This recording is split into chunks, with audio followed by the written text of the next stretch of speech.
ভগবান শ্রীকৃষ্ণ সেই ভগবানের চক্র সেই সুদর্শনকে স্মরণ করলেন। ভান ভান করে মহাপ্রভুর মস্তকের উপর সেই চক্র ঘুরতে লাগলেন। আর নিত্যানন্দ প্রভু বলছে,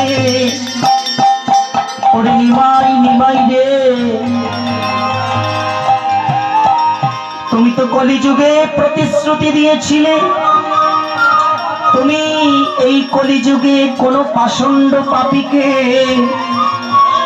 কোন অস্ত্র শস্ত্রের দ্বারা বধ না করে তার মনোবৃত্তি পরিবর্তন করে তাকে পরিবর্তন করে দিবে।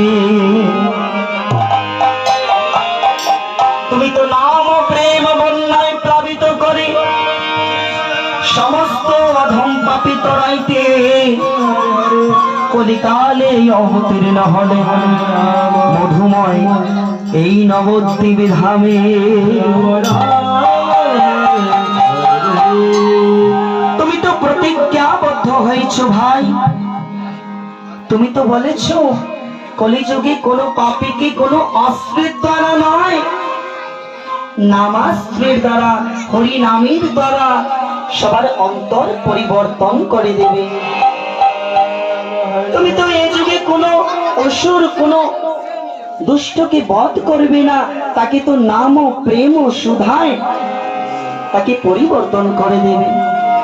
কেমন দয়াল দেখুন, মাধাই নিত্যানন্দ প্রভুকে মারলো, আঘাত করলো, তাতেও রাগ নাই, অক্রুধ পরমানন্দ, কোনো কিছু করছে না। তবু বলছে মাধাইকে, ওরে ভাই মেরেছিস কলসির কাঁধা, তাতে দুঃখ নাই, তবু একবার বদর ভরে তোরা হরি বল জগায়া